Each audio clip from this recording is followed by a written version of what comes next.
अस्सलाम वालेकुम। अच्छा जी, वेलकम बैक। हम असेसमेंट्स पढ़ रहे थे और असेसमेंट में हम पढ़ रहे थे कि असेसमेंट जो है इसका मतलब क्या होता है, असेसमेंट कब की जाती है और असेसमेंट का पर्पज़ क्या होता है। ठीक है, ये चीज़ें हम पढ़ रहे थे। तो अभी असेसमेंट की टाइप्स हमने पढ़ी हैं। इसके बाद हम जो असेसमेंट की असेसमेंट की जो फर्दर टाइप्स हैं हम उनको पढ़ेंगे। अभी हमने जो पढ़ी हैं वो असेसमेंट की टाइप्स थी on the basis of timing के हिसाब से। अब हम पढ़ने लगे हैं स्टैंडर्डाइजेशन के हिसाब से। ये बड़ा ज़रूरी है जानना। देखो, मैंने एक बात की थी कि असेसमेंट हम एक्चुअली किस चीज़ की कर रहे होते हैं, achievement of learning, achievement of learning या अचीवमेंट ऑफ एसएलओज के जो एसएलओज हैं, बच्चे ने उनको कितना याद किया है, बच्चे ने कितना अचीव हुए हैं। एसएलओ से मुराद स्टूडेंट लर्निंग ऑब्जेक्टिव्स, कि बच्चे ने कितना लर्न किया है। ठीक है, अब इसको मैं दो तरह से डिफ़ाइन करता हूँ। एक तो ये है कि बच्चे ने 100 में से 70 नंबर लिए। ठीक है, एक मतलब ये है कि क्लासरूम में 25 बच्चे हैं, इनमें से 20 बच्चों ने जो है वो 70 प्लस मार्क्स लिए हैं या 70 मार्क्स लिए हैं। समझ आ रही? दो सिनेरियोज हैं। एक सिनेरियो ये है कि 100 में से एक बच्चे ने 100 में से 70 नंबर लिए। दूसरा सिनेरियो ये है कि 25 बच्चों में से 20 बच्चों ने 70 प्लस नंबर लिए। अब ये जो 20 बच्चे हैं इनको हम बोलेंगे ग्रुप। क्या बोलेंगे? ग्रुप। ठीक है, 100 में से 70 नंबर लेने का मतलब, चलें इसकी बात कर लेते हैं। 25 में से 20 बच्चों ने 70 प्लस मार्क्स लिए हैं। ठीक है, या मैं कह लेता हूँ कि बाकी जो 5 बच्चे हैं इन्होंने 40 से कम नंबर लिए हैं, लेस 40 से कम नंबर लिए। दो सिनेरियो हैं। ये जो ग्रुप है, ये जो 5 बच्चे हैं, ये भी क्या है? एक ग्रुप। ग्रुप को यहाँ पे असेसमेंट की लैंग्वेज में हम जो वर्ड देते हैं उसको बोलते हैं नॉर्म। क्या बोलते हैं? नॉर्म। नॉर्म। ये स्टैंडर्डाइजेशन करते हैं हम कि हमने क्या चेक करना है। हमने असेसमेंट में चेक क्या करना है? बच्चे की कंटेंट की स्टैंडिंग। ठीक है, बच्चे की हमने कंटेंट की अंडरस्टैंडिंग चेक करनी है। ठीक है, असेसमेंट में ये तय होता है। और या हमने बच्चों की ग्रुप में स्टैंडिंग चेक करनी है। ग्रुप में स्टैंडिंग, कंटेंट में स्टैंडिंग से मुराद के बच्चे ने कितना सीखा। ग्रुप में स्टैंडिंग से मुराद बच्चे ने ग्रुप के हिसाब से क्या सीखा। देखो, अगर यहाँ पे मैं एक और सिनेरियो बिल्ड करूँ, 25 बच्चों में से सिर्फ 5 बच्चे ऐसे हैं जिन्होंने 70 प्लस मार्क्स लिए। ठीक है, उसमें एक बच्चा ए है, उसके भी 70 प्लस मार्क्स हैं। तो क्या जो बच्चा ए है मैं इसको लाइक कंसिडर करूँगा या ना लाइक कंसिडर करूँगा? 70 फॉर एग्जांपल एक अच्छा स्कोर है यहाँ पे। 25 में से सिर्फ 7 बच्चे जो हैं वो 70 प्लस ले रहे हैं, बाकी के जो 20 बच्चे हैं वो 40 के करीब मार्क्स ले रहे हैं। इसका मतलब ये है, ये समझा जाएगा कि 70 वाला बच्चा बहुत ज़्यादा लाइक है अपने ग्रुप में या अपनी क्लास में। वो 70 नंबर सिर्फ कम लोगों ने लिया है, तो इसका मतलब है कि 70 एक बहुत अच्छा स्कोर है। ठीक है, अगर 20 बच्चों ने 70 मार्क्स ले लिए तो इसका मतलब है कि 70 जो है ये कोई बेहतर स्कोर नहीं रहा, क्योंकि मेजॉरिटी का 70 स्कोर है। यहाँ पे क्या है, यहाँ पे आप जब किसी एक बच्चे की पोजीशन को या स्टैंडिंग को किसी एक ग्रुप के साथ कंपेयर करते हैं, किसी एक ग्रुप के साथ कंपेयर करते हैं, तो इस वाली असेसमेंट को हम बोलते हैं नॉर्म रेफरेंस्ड असेसमेंट। ठीक है, यानी कि बच्चे की असेसमेंट का रेफरेंस क्या है? एक ग्रुप है। एक ग्रुप के साथ हमने बच्चे की असेसमेंट को कंपेयर किया है। ठीक है, comparing students performance against other students is called norm referenced assessment. Example क्या दी हुई है? टॉप 10% ऑफ द क्लास, यानी कि ये इसकी मैंने एग्जांपल आपको ये दी है कि ये जो 5 बच्चे हैं, इन 5 बच्चों के 75 प्लस मार्क्स हैं। ठीक है, 25 में से 5 बच्चों के 75 प्लस मार्क्स हैं। इसका मतलब है उसमें जो ए बच्चा है या बी है या सी है या एक जेड बच्चा है, इन सारे बच्चों को बहुत अच्छा कंसिडर किया जाएगा, क्योंकि इन 5 बच्चों के कंपैरिजन में इनके मार्क्स बहुत अच्छे हैं। इसी तरह ये जो 20 बच्चे हैं, अगर इनका इनके साथ कंपेयर किया जाएगा तो इनको बहुत नालायक या नालायक नहीं कह लें, ज़्यादा लायक नहीं समझा जाएगा। ये समझा जाएगा कि इनके मार्क्स जो हैं वो बहुत ही बुरे हैं। ठीक हो गया। तो ये जो बच्चों के साथ जो क्राइटेरिया आप कंपेयर करते हैं असेसमेंट को, असेसमेंट स्कोर को, इस असेसमेंट को हम बोलते हैं नॉर्म रेफरेंस्ड असेसमेंट। दूसरी होती है क्राइटेरियन रेफरेंस्ड असेसमेंट। ठीक है। अच्छा, एक तो ये हो गया। इसके बिल्कुल उलट में एक होती है एब्सेटिव असेसमेंट। एब्सेटिव असेसमेंट क्या होता है?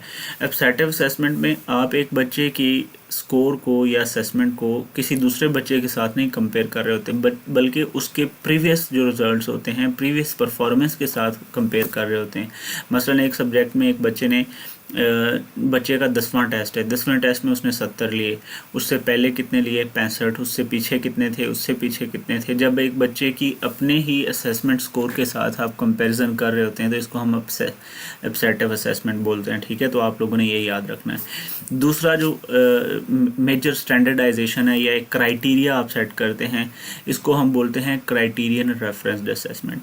जब चेक करना हो कि बच्चा कंटेंट में कितना अच्छा है, बच्चे का कंटेंट की अंडरस्टैंडिंग कितनी है, तो इसमें बच्चे की किसी दूसरे के साथ कोई कंपैरिजन नहीं किया जाता। दूसरों के नंबर 100 हों, 50 हों, 60 हों, दूसरों के साथ कोई अच्छा, एक और बात भी है, जो नॉर्म रेफरेंस्ड असेसमेंट है, ये आपको बच्चों की पोजीशन भी बताती है। इससे ये भी पता लगता है कि बच्चे की क्लास में पोजीशन क्या है। बट आपने क्लासरूम के साथ कंपेयर नहीं करना, सिर्फ बच्चे की कंटेंट को चेक करना है कि बच्चे ने कंटेंट कितना चेक किया है। तो स्टैंडर्ड यहाँ पे क्या होगा? कंटेंट होगा। इस कंटेंट की जो कंटेंट को स्टैंडर्ड बना के बच्चे की जो असेसमेंट स्कोर की जाती है, इसको हम बोलते हैं criterion referenced assessment. Compare a students performance against the fixed set of pre determined criteria और लर्निंग स्टैंडर्ड। यानी कि आपने ये चेक करना है कि आपने बच्चे को एक ऐसे लिखवाया है ना, ठीक है, ऐसे के अंदर आपने देखना है कि बच्चे ने कंटेंट, आपने दो चीज़ें देखनी, बच्चे ने कंटेंट कितना अच्छा लिखा है और बच्चे का sentence structure, subject, verb, object कितना अच्छा है। बाकी आपने कोई चीज़ नहीं देखनी, आपने बच्चे के स्पेलिंग्स नहीं देखने, ठीक है, या कोई और चीज़ नहीं देखनी, को ग्रामर का कोई दूसरा प्रेपोजिशन वगैरह नहीं देखनी। आपने सोचा कि ये दो चीज़ें चेक कर लेते हैं बच्चों को कितनी आती हैं। तो जब आप एक क्राइटेरिया सेट कर लेते हैं कि हमने इस टेस्ट के अंदर या इस क्वेश्चन के अंदर या इस असेसमेंट के अंदर कौन सी स्पेसिफिक चीज़ को चेक करना है, इसको हम बोलते हैं criterion referenced assessment. For example, आप बच्चे का अब साइंस का टेस्ट ले रहे हैं, आप, मैंने पहले भी शायद एग्जांपल दी है, आप बच्चे को क्या टॉपिक है, सोलर सिस्टम पढ़ाया आपने, आप बच्चे के सोलर सिस्टम की सिर्फ मेमोरी चेक करना चाह रहे हैं कि इसको कितना सोलर सिस्टम के बारे में पता है। तो यहाँ पे जो सोलर सिस्टम का टेक्स्ट होगा सिर्फ वही क्राइटेरिया होगा, सही है। और यहाँ पे आप इंग्लिश मीडियम का बच्चा है, आप उसकी सब्जेक्ट, वर्ब, ऑब्जेक्ट की गलती नहीं निकाल सकते। आप उसके जो ये कह लें कि स्पेलिंग के एरर्स नहीं निकाल सकते। आप उसको मार्क्स अगर देंगे तो वो सिर्फ उसके सोलर सिस्टम के बारे में जो कंटेंट उसने लिखा होगा, जो क्रिएटिविटी उसने शो की होगी, वो उसके आप उसको मार्क्स देंगे। ठीक है, तो ये डिसाइड कर लेते हैं आप पहले ही कि हमने बच्चे की कौन सी चीज़ चेक करनी है, कंटेंट चेक करना है या उसका स्ट्रक्चर चेक करना है या क्रिटिकल थिंकिंग चेक करनी है या क्रिएटिव थिंकिंग चेक करनी है। तो जब भी असेसमेंट के लिए कोई standard content based, criteria based set कर लिया जाता है, इसको हम बोलते हैं क्राइटेरियन रेफरेंस्ड असेसमेंट।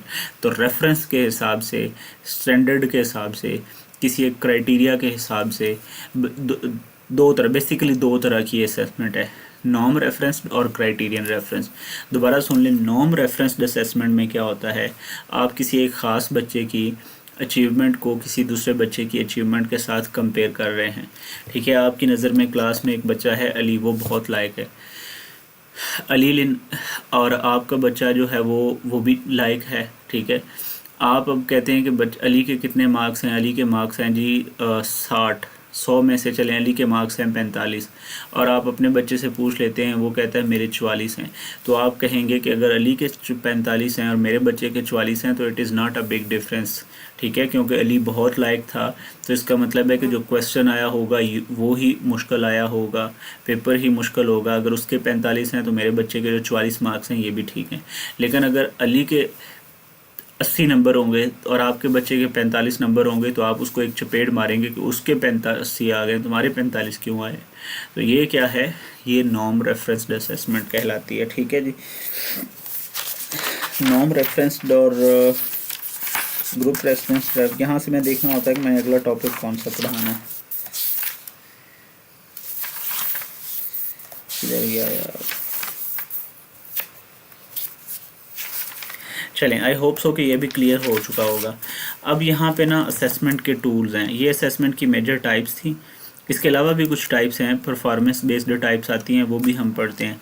लेकिन ये मेजर जो पेपर में पूछी जाती है, पेपर में फॉर्मेटिव असेसमेंट के बारे में सवाल पूछता है, पेपर में समेटिव असेसमेंट का पूछता है, पेपर में वैल्यूएशन की डेफिनेशन डायरेक्टली पूछी जाती है, पेपर में असेसमेंट की वजह पूछी जाती है। वो दो वजूहात आपने याद रखनी, एक टू प्रमोट लर्निंग, या 3 बल्कि चीज़ें याद रखें, लर्निंग को प्रमोट करने के लिए, और बच्चे को मोटिवेट करने के लिए, और अचीवमेंट ऑफ SLOs को चेक करने के लिए कि अचीवमेंट ऑफ SLOs हुई है, कितनी हुई है या नहीं हुई। इस चीज़ को चेक करने के लिए क्या की जाती है, असेसमेंट की जाती है। ये 3 purpose, to promote learning, to motivate students, to examine achievement of SLOs। ये 3 बातें आप लोगों ने याद रखनी है एग्जैक्टली।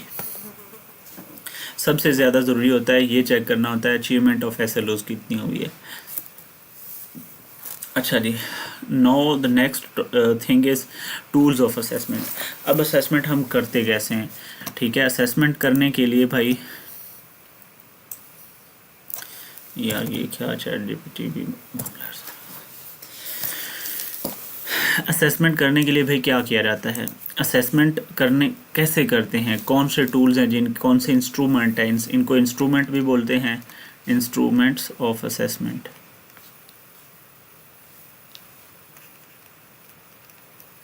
या इनको टूल्स ऑफ असेसमेंट भी बोलते हैं कि हम असेसमेंट किस तरह से करते हैं। मिसाल ये कौन कौन से हैं, जैसे कि आप क्लासरूम के, ये 2 तरह के हैं बेसिकली, एक होते हैं ऑब्जेक्टिव टूल्स और एक होते हैं सब्जेक्टिव टूल्स। अब ऑब्जेक्टिव और सब्जेक्टिव में क्या फ़र्क है ज़रा ये समझ लें। और एक टर्म होती है ऑब्जेक्टिविटी, एक टर्म होती है सब्जेक्टिविटी। अब ऑब्जेक्टिविटी क्या है, अगर मैं आपसे एक सवाल पूछता हूँ कि पानी का बॉइलिंग पॉइंट क्या है, what is the boiling point of water, तो आप लोगों का एक ही आंसर होगा 100 डिग्री सेल्सियस। मैं आपसे पूछता हूँ कि नॉर्मल बॉडी टेम्परेचर कितना है, नॉर्मल बॉडी टेम्परेचर, तो आप सबका आंसर यही होगा 96.4 फ़ारेनहाइट, इतना ही होता है शायद, है ना। या मैं अगर आपसे पूछता हूँ कि रूम टेम्परेचर क्या है, तो आप सब का आंसर क्या होगा 25 डिग्री, ये सेल्सियस में होगा, उसमें होगा फ़ारेनहाइट में, है ना, 96.5 फ़ारेनहाइट। या आपसे मैं सवाल पूछता हूँ कि highest peak of the world क्या है, हाईएस्ट माउंटेनियस पीक क्या है, कौन सी है, तो आप सबका आंसर क्या होगा माउंट एवरेस्ट। आप पूछ लेते हैं, आपसे पूछ लेता हूँ कि पाकिस्तान में सबसे हाईएस्ट माउंटेन पीक कौन सी है, तो आप सबका आंसर होगा K2। तो मतलब ऑब्जेक्टिव क्या होता है, वो चीज़, वो ऑब्जेक्टिविटी का मतलब होता है कि कोई ऐसा सवाल या कोई ऐसा नज़रिया जिस पे सभी की राय एक जैसी हो, ठीक है, जिस पे सभी का आंसर एक हो, ठीक है, कोई दूसरा आंसर ना हो, उसको हम बोलते हैं ऑब्जेक्टिविटी। सब्जेक्टिविटी का मतलब होता है डिफरेंट पॉइंट ऑफ व्यू या डिफरेंट इन्फॉर्मेशन। मैं अगर आपसे सवाल पूछता हूँ कि भाई आप टीचर क्यों बनना चाहते हैं, तो आपका आंसर कुछ और होगा, आपके साथ में बैठे हुए बच्चे का आंसर कुछ और होगा, आपके भाई का आंसर और होगा, आपकी भाई बहन के पास इस टीचर बनने के लिए कोई और आर्गूमेंट होगा, सही है। तो जब किसी क्वेश्चन के जवाब में डिफरेंट आंसर हों, डिफरेंट व्यू पॉइंट्स हों, उसको हम सब्जेक्टिविटी बोलते हैं। और ऑब्जेक्टिविटी का मतलब होता है सिंपल वन आंसर, ठीक है, वन आंसर जो यूनिवर्सल हो, इसको हम बोलते हैं ऑब्जेक्टिविटी। तो इस लिहाज से जो असेसमेंट है, इसके जो टूल्स हैं वो 2 हिस्सों में डिवाइड किए जाते हैं, एक ऑब्जेक्टिव टूल्स होते हैं, ठीक है, एक सब्जेक्टिव टूल्स होते हैं। तो जैसे आपको नाम से ही पता चल गया है ऑब्जेक्टिव और सब्जेक्टिव, तो इसमें इतनी मुश्किल नहीं है। ऑब्जेक्टिव टेस्ट में क्या है, MCQs है, ठीक है। अब MCQs क्यों इस्तेमाल किए जाते हैं ये जानना भी ज़रूरी है। MCQs क्यों इस्तेमाल किए जाते हैं, ब्रॉड कवरेज, एक बात, मतलब जो लार्ज ऑडियंस है आप उसको कम वक्त में, टाइम कम लेता है, लेस टाइम टेकिंग है, लेस टाइम टेकिंग, ठीक है, मसलन जो स्टेट के एग्ज़ाम होते हैं, स्टेट लेवल एग्ज़ाम्स, या जो जॉब के एग्ज़ाम्स होते हैं, जैसे एसपीएससी टेस्ट लेता है, जैसे पीपीएससी टेस्ट लेता है, ठीक है। तो ये जो एग्ज़ाम्स होते हैं ना, इनमें लार्ज ऑडियंस होती है, मतलब लाखों लाखों लोग अप्लाई करते हैं। तो कम वक्त में लाखों लोगों को एवेल्यूएट किया जा सकता है, असेस किया जा सकता है। इस एक तो ऑब्जेक्टिव असेसमेंट का पर्पज़ ये हो गया, फ़ायदा ये हो गया। दूसरा, ये इजी टू ग्रेड होते हैं, पेट आंसर्स होते हैं, ठीक है। ये जो आंसर्स होते हैं ना, ये भी मैं बता दूं, इसका स्ट्रक्चर भी बता दूं, ये भी इम्पोर्टेंट है, पूछा जाता है। एक जो एमसीक्यू है, एक तो एमसीक्यू का ये ऑब्जेक्टिव का फ़ायदा क्या होता है ऑब्जेक्टिव में। अच्छा, इनको ना एक होता है restricted response test, restricted response test, ठीक है, ये भी ज़रूरी है याद रखना। और एक होता है extended response test, extended response test. तो भाई आप लोगों ने याद रखना है, ये जो आपके ऑब्जेक्टिव टेस्ट हैं, इन सारों को रिस्ट्रिक्टेड रिस्पांस टेस्ट भी कहा जाता है, ऑब्जेक्टिव टेस्ट। और जो आपके सब्जेक्टिव टेस्ट हैं, इन सारों को एक्सटेंडेड रिस्पांस टेस्ट भी कहा जाता है। दूसरा, इनको हम क्लोज एंडेड भी कह सकते हैं, क्लोज्ड एंडेड क्वेश्चंस की वैसे वो टाइप है, मैं अभी बता देता हूँ। अच्छा, मैंने क्या कहा कि लाख बच्चा जो है उसका आप टेस्ट ले लेते हैं, ठीक है, कम वक्त में। अब जब भी इजी टू ग्रेड, दूसरा इसका फीचर क्या है, objective test are easy to grade. क्यों इजी टू ग्रेड हैं? क्योंकि इनकी एक ही की बनी होती है, ऑलरेडी सेट की होती है, वो सामने रख के आपने चेक करना होती है। आजकल तो ऑब्जेक्टिव टेस्ट जो है वो OMR शीट्स बनी होती हैं और उनको OMR रीडर्स पढ़ लेते हैं और वो 1 मिनट के अंदर 100 200 जो आंसर शीट्स हैं उनको रीड करके मतलब आपका रिज़ल्ट भी कंपाइल कर लेते हैं। जैसे SPSC या PPSC या दीगर पब्लिक सर्विस कमीशन इन मशीन्स को इस्तेमाल कर रहे हैं। तो ये इजी टू ग्रेड होते हैं, कम वक्त लगता है।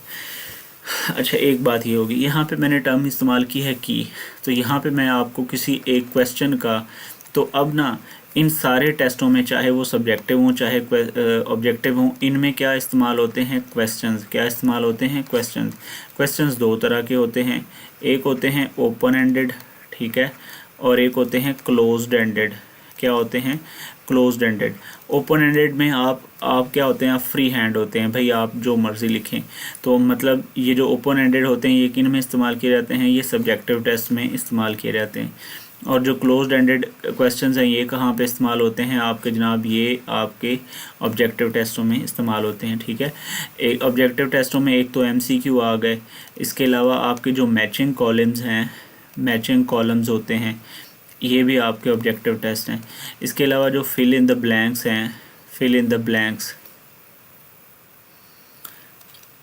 इनको भी ऑब्जेक्टिव में ही लिया जाता है। ये यहाँ पे बताना ज़रूरी है। एक्सटेंडेड रिस्पांस टेस्ट का दूसरा नाम होता है कंस्ट्रक्टेड रिस्पांस, कंस्ट्रक्टेड रिस्पांस। इसका क्या मतलब है कि आपने रिस्पांस जो है उसको कंस्ट्रक्ट किया है, खुद से बनाया है, इस वजह से इनको कंस्ट्रक्टेड रिस्पांस भी कहा जाता है। ऑब्जेक्टिव टेस्ट में सिर्फ एक आंसर होता है, ठीक है। वो जो एक आंसर होता है ना ऑब्जेक्टिव टेस्ट में, उसको बोलते हैं की। क्या बोलते हैं, की। और ये याद रखिएगा, जो ऑब्जेक्टिव टेस्ट का क्वेश्चन होता है, ऑब्जेक्टिव टेस्ट का या ऑब्जेक्टिव क्वेश्चन का जो क्वेश्चन होता है उसको हम बोलते हैं स्टेम, या आप यूँ कह लें कि जो ऑब्जेक्टिव टेस्ट की, ऑब्जेक्टिव क्वेश्चन की जो स्टेटमेंट होती है उसको हम बोलते हैं स्टेम। क्या बोलते हैं, स्टेम। और जो हमारा सब्जेक्टिव क्वेश्चन होता है उसको स्टेटमेंट बोला जाता है। तो ये भी एक डिफरेंट है, स्टेटमेंट और स्टेम। स्टेम क्या होता है कि ऑब्जेक्टिव टेस्ट, चाहे वो आपका मैचिंग कॉलम का है, MCQ का है, उसका ऊपर जो क्वेश्चन लिखा होता है उसको हम बोलते हैं स्टेम। स्टेम का एक रिस्पॉन्स होता है, ठीक है। स्टेम के बदले में आपको क्या दिया होता है, रिस्पॉन्स देना होता है। वो जो रिस्पॉन्स है ना वो दो हिस्सों में डिवाइड होता है। एक को हम बोलते हैं की होता है ट्रू आंसर, की होता है ट्रू आंसर। मसलन A, B, C और D। मैं कहता हूँ कि इस आंसर की जो की है वो की है, जो की है, जो सही राइट आंसर है वो है की क्या होता है, राइट आंसर। और जो बाकी आंसर्स होते हैं, लिखे होते हैं, ये भी रिस्पॉन्सेज हैं, ये भी क्या है, रिस्पॉन्सेज हैं। इन रिस्पॉन्सेज को बोलते हैं डिस्ट्रैक्टर।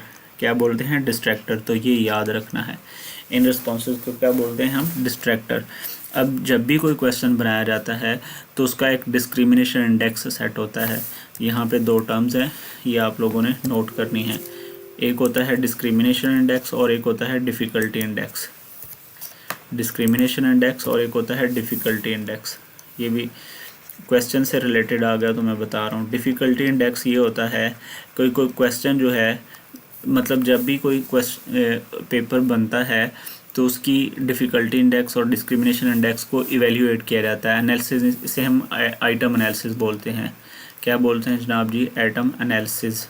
ये स्टैटिस्टिक्स का एक रिसर्च बेस्ड होता है। आइटम एनालिसिस में हम ये चेक करते हैं कि कोई एक क्वेश्चन कितना डिफ़िकल्ट है, मतलब उसमें एक रेंज होती है कि अगर तो 30%, ये रेंज आप काइंडली चेक कर लीजिएगा, अगर तो 30% से कम बच्चे ही उसका आंसर दे पाते हैं तो समझा जाता है कि ये बहुत ही मुश्किल क्वेश्चन है। अगर 50% बच्चे उसका आंसर दे जाते हैं तो उसको हम बोलते हैं ये मॉडरेट है। और अगर 70% से ज़्यादा बच्चे किसी एक क्वेश्चन का आंसर देते हैं तो क्या कहा जाता है कि इसका जो डिफ़िकल्ट इंडेक्स कम है, यानी कि ये जो क्वेश्चन है ये इजी है।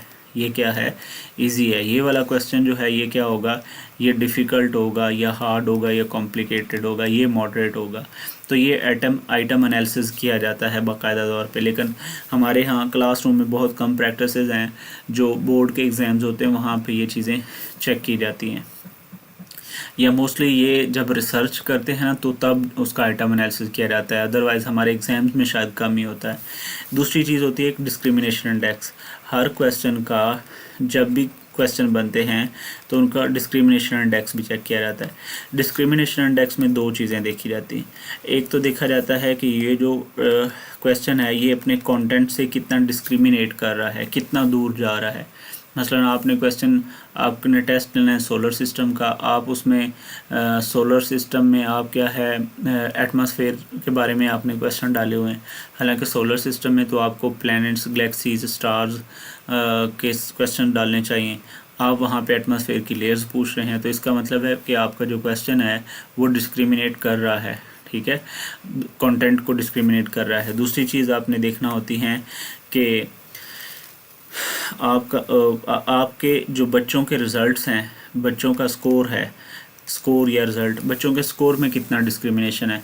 अब ऐसे है कि लायक बच्चे जो हैं उनका, एक बच्चे का, लायक बच्चे भी आपके क्लास के जो हमेशा अच्छा परफॉर्म करते हैं, एक बच्चे का स्कोर 70 है, एक बच्चे का स्कोर 20 है, तो इनके दोनों के बीच में एक ह्यूज डिस्क्रिमिनेशन पाया जाता है। तो इसका मतलब है कि आपकी जो आइटम है, जो आपका आइटम से मुराद होता है वो जो आपका क्वेश्चन है ना, इसको आइटम भी बोला जाता है। जो आपकी MCQ की या आपके मैचिंग कॉलिंग की जो आइटम है या जो क्वेश्चन है उसको आइटम बोला जाता है। तो इसका मतलब ये है, अगर एक लायक बच्चा 20 नंबर ले रहा है, एक लायक बच्चा 70 नंबर ले रहा है, इट मीन्स कि आपका जो कंटेंट है वो डिस्क्रिमिनेट कर रहा है, ठीक है। तो ये दो चीज़ें देखी जाती हैं जब भी कोई क्वेश्चन डेवलप होता है, एक डिफ़िकल्टी इंडेक्स, एक डिस्क्रिमिनेशन इंडेक्स। इन दोनों को आइटम एनालिसिस का एक टॉपिक होता है, या आइटम एनालिसिस की टर्म के अंदर डिफ़ाइन करते हैं, ठीक हो गया। तो ओके, मैंने ये भी बता दिया कि क्वेश्चन का स्ट्रक्चर क्या होता है। क्वेश्चन होता है उसकी जो सवाल होता है उसको हम, अगर वो ऑब्जेक्टिव हो तो हम उसको स्टेम बोलते हैं, अगर वो सब्जेक्टिव हो तो हम उसको स्टेटमेंट बोलते हैं। उसका रिस्पांस हमने देना होता है। रिस्पांस में उसने हमें 4 ऑप्शंस दिए होते हैं MCQs में। उन 4 ऑप्शंस में मैचिंग कॉलम में हमें एक ही ऑप्शन होता है, ठीक है, नहीं, काफ़ी सारे ऑप्शंस होते हैं, उनमें से एक हमारा राइट आंसर होता है। राइट आंसर को की बोलते हैं, बाकी सारों को डिस्ट्रैक्टर बोलते हैं। फिल इन द ब्लैंक्स में हमने रिस्पांस को खुद से कंस्ट्रक्ट करना होता है, तो वो कंस्ट्रक्टेड रिस्पांस भी टेस्ट भी है, क्वेश्चन भी है, लेकिन वो एक्सटेंडेड रिस्पांस नहीं है, वो भी ऑब्जेक्टिव में ही काउंट किया है, हालांकि वो कंस्ट्रक्टेड है। कंस्ट्रक्टेड रिस्पांस का मतलब होता है कि आपने खुद से अपना क्वेश्चन जो है वो कंस्ट्रक्ट करना होता है। लेकिन बाज़ दफ़ा ऐसे होता है कि आप देखें खाली जगह या फिल इन द ब्लैंक्स वाले क्वेश्चन में भी ऊपर 5-6 ऑप्शंस दिए होते हैं, तो आपने उनमें से चूज़ करना होता है। तब वो क्या होगा, वो कंस्ट्रक्टेड रिस्पांस नहीं देगा, वो सिंपलेस्ट आपका ऑब्जेक्टिव टेस्ट बन जाएगा, और वो नेचुरली या बेसिकली फंडामेंटली भी वो एक ऑब्जेक्टिव क्वेश्चन ही होता है, ठीक हो गया। तो ये असेसमेंट के टूल्स हैं। असेसमेंट के टूल्स में क्या आते हैं, आपके टेस्ट आते हैं, ऑब्जेक्टिव टेस्ट आ जाते हैं, आपके सब्जेक्टिव टेस्ट आ जाते हैं। इसके अलावा और क्या चीज़ है, अच्छा, इसके ऊपर मैंने काफ़ी बात कर ली, मैंने आपको सारी चीज़ें बता दी हैं जनाब जी। अब एक और चीज़ है, वो क्या है, वो मुझे यहाँ पे बतानी चाहिए या इसे अगले लेक्चर में बतानी चाहिए? मेरा ख्याल है हम इससे अगले लेक्चर में वो बात कर लेंगे कि असेसमेंट की जो है ना खसूसियात, एक बल्कि इधर ही कर लेते हैं, चूँकि हम बात कर रहे हैं डायरेक्टली असेसमेंट के टूल्स की। ठीक है, तो असेसमेंट के टूल्स सिर्फ ये नहीं हैं, ये तो है ना टेस्ट, क्लासरूम बेस्ड। आपके जो असेसमेंट होती है ना, आपके जो टेस्ट होते हैं, यहाँ पे ही मैं बात कर लेता हूँ। एक होते हैं क्लासरूम बेस्ड टेस्ट, ठीक है, क्लासरूम बेस्ड टेस्ट। ठीक है, जो क्लासरूम बेस्ड टेस्ट हैं या क्लासरूम बेस्ड असेसमेंट है आपकी, वो आप टेस्ट के ज़रिए करते हैं। ठीक है, ज़्यादातर यूजली जो सबसे ज़्यादा क्लासरूम बेस्ड असेसमेंट में इंस्ट्रूमेंट इस्तेमाल होता है वो असेसमेंट है। इसके अलावा एक और चीज़ होती है ऑब्जर्वेशन। ठीक है, ऑब्जर्वेशन टेस्ट जो है ना, ये डायरेक्टली हम बच्चे की कंटेंट में या एसएलओ की स्टैंडिंग जो है, अंडरस्टैंडिंग कंटेंट की स्टैंडिंग, उसको इवेल्युएट करने के लिए टेस्ट लेते हैं। हमेशा टेस्ट ही लेते हैं हमारे, हाँ, जो हमारे पाकिस्तान के अंदर जितनी भी प्रैक्टिसेस हैं वो टेस्ट की हैं, ऑब्जर्वेशन बहुत कम है। ऑब्जर्वेशन तकरीबन तब की जाती है जब आपने किसी चीज़ को डायग्नोसिस करना हो। ठीक है, डायग्नोसिस करना हो। तीसरा होता है असेसमेंट, असेस करने का तरीका, सिर्फ बच्चों को ही नहीं असेस किया जाता, बड़ों को भी असेस किया जा सकता है। तीसरा होता है इंटरव्यूज़, और ये कब किए जाते हैं, ये आपने देखा होगा जब आपने एडमिशन्स लेना हो, या जब आपने, अब तो खैर कम हो गया ये, या जब आपने किसी को जॉब देनी हो, तो उस वक्त उसको असेस करने के लिए क्या किया जाता है, इंटरव्यू किया जाता है। ठीक है, ऑब्जर्वेशन की भी दो टाइप्स होती हैं। एक ऑब्जर्वेशन होती है आपकी कौन सी दो टाइप्स हैं इसकी, फोकस्ड, मुझे ज़हन से निकल गया है।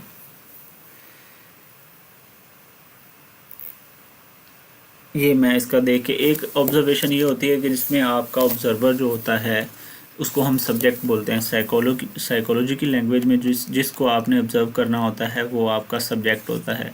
तो क्लासरूम में जो आपका सब्जेक्ट है ऑब्जर्वेशन का, वो आपके बच्चे होते हैं। हाँ, एक डायरेक्ट ऑब्जर्वेशन होती है, एक इनडायरेक्ट ऑब्जर्वेशन होती है। इनडायरेक्ट ऑब्जर्वेशन में ऐसे होता है कि आपका जो सब्जेक्ट है ना, उसको आइडिया नहीं होता कि वो ऑब्ज़र्व हो रहा है। मसलन आप क्लासरूम में टीचर पढ़ा रहा है तो वो सभी को ऑब्ज़र्व कर रहा होता है, उसको, बच्चों को नहीं पता कि मेरी तरफ प्रॉपरली सर देख रहे हैं या नहीं देख रहे, या आप किसकी तरफ देख रहे हैं, मतलब आपके सब्जेक्ट को आइडिया नहीं होता। इसको इनडायरेक्ट ऑब्जर्वेशन बोलते हैं। डायरेक्ट ऑब्जर्वेशन ये होती है कि आप डायरेक्टली जो आपका सब्जेक्ट है उसके पास बैठ जाते हैं या उसके अंदर शामिल, अपने सब्जेक्ट्स में शामिल हो जाते हैं, और उनको आइडिया होता है कि भाई we are observing, we are being observed. ठीक है, तो ये चीज़ किसी ख़ास बिहेवियर को ऑब्ज़र्व करने के लिए की जा सकती है, या किसी ख़ास पैटर्न को ऑब्ज़र्व करने के लिए की जा सकती है। ऑब्ज़र्वेशन का ज़्यादातर ताल्लुक बिहेवियर से रिलेटेड होता है।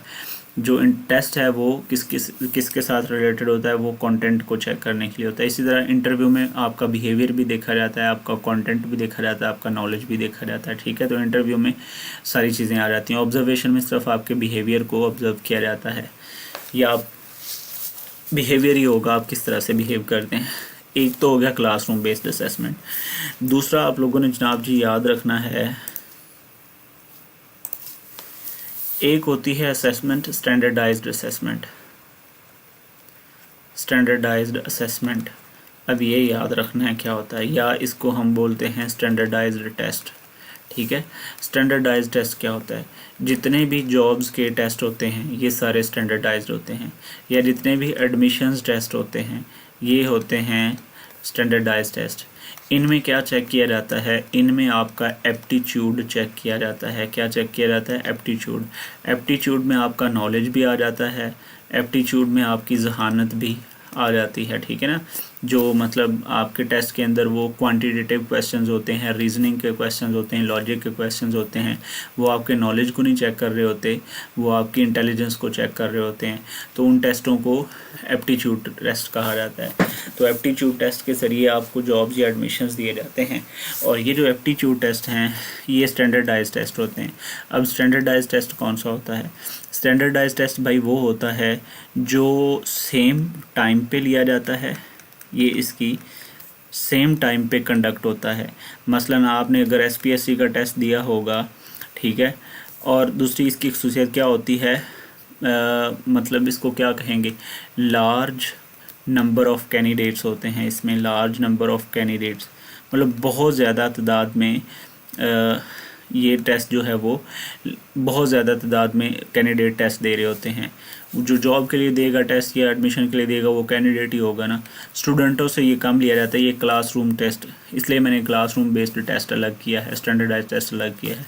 तो स्टैंडर्डाइज टेस्ट जो हैं ये लार्ज नंबर ऑफ़ कैंडिडेट्स मतलब लाखों में आपके कैंडिडेट्स होते हैं जो सेम टाइम पे टेस्ट दे रहे होते हैं। दूसरी सेम MCQs या सेम कंटेंट होता है इनमें, या आप यूँ कह लें कि सेम क्वेश्चंस होते हैं। सही है, मतलब अगर किसी एक सीट पे 1 लाख बच्चे ने अप्लाई किया हुआ है तो 10 बजे SPSC ने कहा कि हमने आपका टेस्ट शुरू कर देना है, तो कितने बच्चे हैं जनाब जी, 1 लाख बच्चा दिन के 10 बजे वही 100 MCQs कर रहा होता है जो आप कर रहे होते हैं। 3 चीज़ें हैं स्टैंडर्डाइज टेस्ट में, लार्ज नंबर ऑफ़ कैंडिडेट होते हैं, दूसरा जो मेन दो फीचर्स हैं इसके, सेम कंटेंट होता है सारे टेस्ट टेकर से, सेम क्वेश्चन 100 नंबर के MCQ पहले रोल नंबर वाले बच्चे के पास भी और लाखवें रोल नंबर बच्चे के पास भी सेम 100 MCQs होंगे।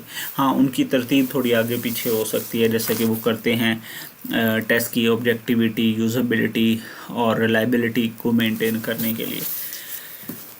Same type same content same time में हो रहा होता है। ओके जी, ये स्टैंडर्डाइज टेस्ट होता है। तो ये हमारी टेस्ट की टाइप्स हो गई।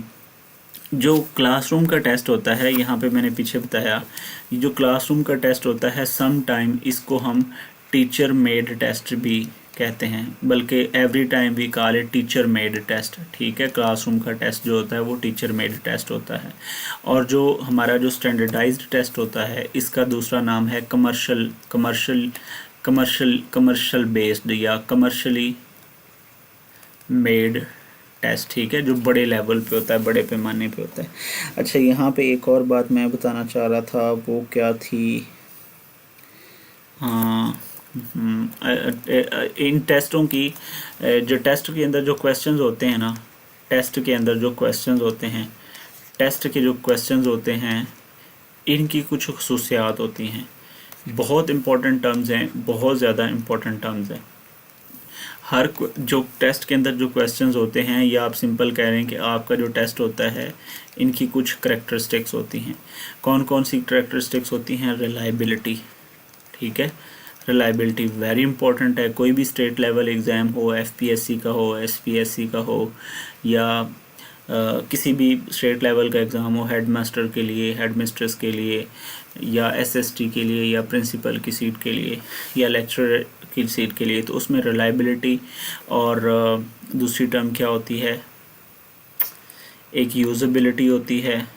ठीक है, और क्या होता है यार, इस वक्त नींद इतनी आ रही, शदीद नींद आ रही है और उस वजह से दिमाग जो है वो बंद हो चुका है।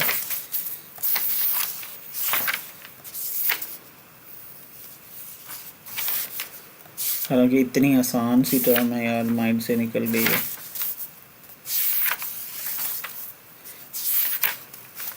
आपके साथ लाइव भी नहीं है, लाइव चलो बंदा पूछ लेता है कि बता दो आप।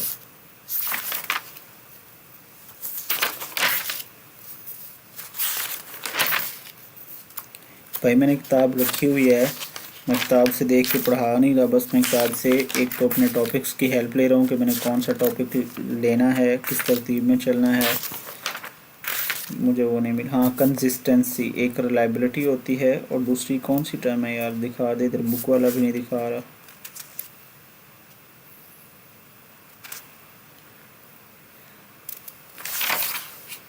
Validity, sorry, validity.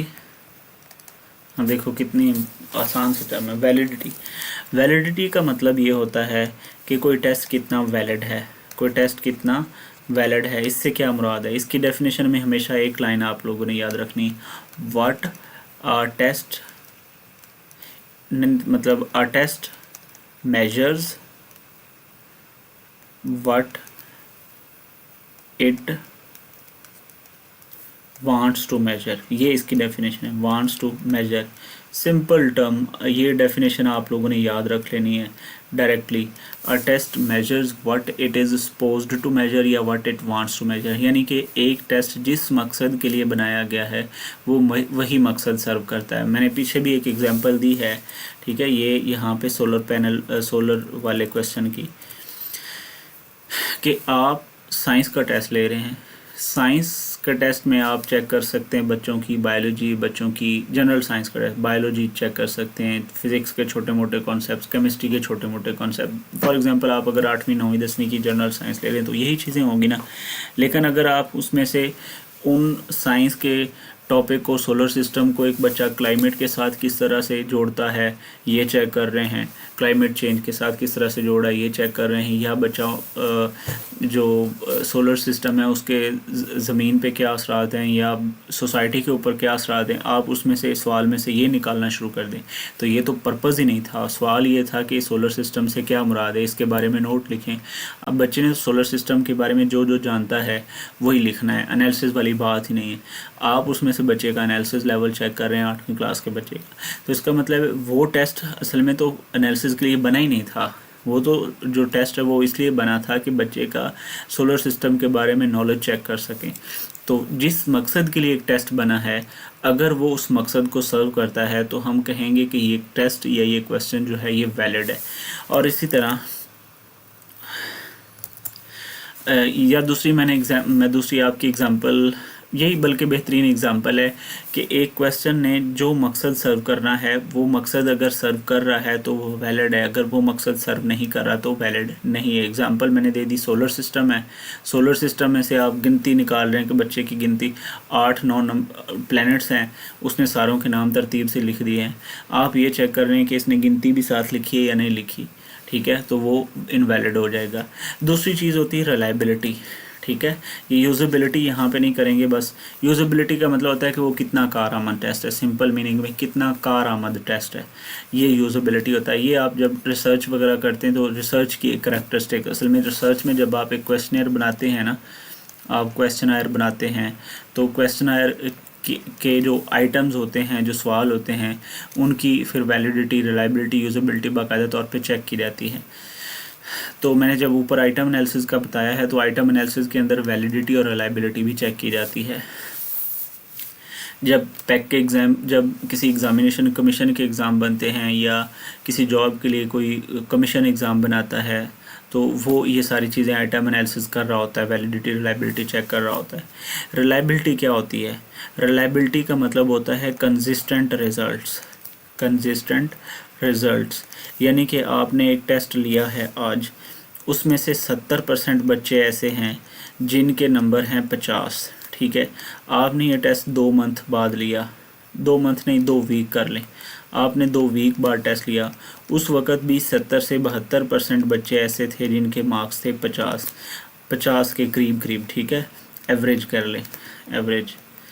फिर आपने ये टेस्ट लिया है 6 मंथ बाद, और 6 मंथ बाद भी तकरीबन 70 से 75, कुछ थोड़ा बहुत ऊपर नीचे तो हो सकता है ना, 70 से 75 बच्चे ऐसे थे जिनके मार्क्स जो हैं वो 50 से 55 के करीब करीब हैं। इसका मतलब है ओवर द पीरियड आपका जो टेस्ट है वो उसके रिज़ल्ट्स कंसिस्टेंट रहे हैं, ठीक है। तो इसका मतलब ये है कि आपका जो टेस्ट है, आप उसके अंदर जो आपके आइटम्स हैं, जो आपके क्वेश्चंस हैं वो रिलायबल हैं। लेकिन अगर ऐसे हो कि आपने टेस्ट लिया है आज 70% बच्चों ने 50 नंबर लिए हैं, आपने ये टेस्ट लिया 2 वीक बाद, 2 वीक के बाद 70% बच्चे जो हैं वो ऐसे हैं जो सिर्फ 10 नंबर लेते हैं, ठीक है। और फिर आपने ये टेस्ट लिया जाके 6 मंथ बाद, 6 मंथ बाद 70% बच्चे ऐसे हैं जो 90 नंबर ले लेते हैं। अब देखो क्या है, अब ये है कि इस रिज़ल्ट का जो स्कोर है कभी बहुत नीचे जा रहा है, कभी बहुत ऊपर जा रहा है, मतलब कंसिस्टेंट नहीं है। तो जब कोई एक टेस्ट उसका स्कोर कंसिस्टेंट ना हो तो उसको बोला जाता है कि इस टेस्ट के अंदर या इस क्वेश्चन के अंदर रिलायबिलिटी नहीं है, ठीक है। तो ये 2 बहुत इंपॉर्टेंट टर्म हैं। रिलायबिलिटी में आपने कंसिस्टेंट स्कोर का या कंसिस्टेंट रिज़ल्ट का वर्ड याद रखना है, वैलिडिटी में आपने याद रखना है a test measures what it wants to measure, जो चीज़ test evaluates what it wants to evaluate, जो चीज़ आपने चेक करनी थी आपका टेस्ट वही चीज़ चेक कर रहा है, इसको हम बोलते हैं validity. Okay, so here we go with it. यहाँ पे हमने पढ़ा है टेस्ट की कुछ टाइप्स भी हमने पढ़ ली। नहीं, अभी तक मेरा ख्याल है हमने सिर्फ टेस्ट के टूल्स पढ़े हैं इस लेक्चर के अंदर। टूल्स पढ़े हैं, या ये नॉर्म रेफरेंस टेस्ट ये पीछे वाले लेक्चर में था या इस वाले लेक्चर में था। चलें, ये भी हो गया, टेस्ट के टूल्स भी हो गए, टेस्ट की खसूसियात भी हो गई, ठीक है, वैलिडिटी, रिलायबिलिटी, आइटम एनालिसिस भी डिस्कस हो गया। आगे ये कुछ असेसमेंट की और मज़ीद 2-3 टाइप्स हैं, ये हम अगले लेक्चर में पढ़ेंगे।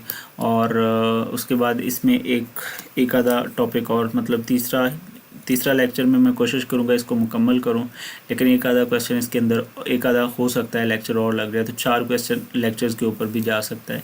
ये मैं सारी चीज़ें इसलिए बता रहा हूँ कि ये वो सारी चीज़ें हैं जो डायरेक्टली रिलेटेड हैं क्लासरूम के साथ, जो डायरेक्टली रिलेटेड हैं बच्चे की लर्निंग के साथ, ठीक है। तो ये आप लोगों को ये सारी चीज़ें अच्छी तरह से कॉन्सेप्चुअली क्लियर होनी चाहिए। अगर आप लोगों का कोई क्वेश्चन होता है तो वो काइंडली आप लोग कर लिया करें, ताकि मैं अगले लेक्चर में आने से पहले, अगली क्लास शुरू करने से पहले वो सारी चीज़ें आपको समझा दूँ। ओके जी, थैंक यू वेरी मच, अल्लाह हाफिज़।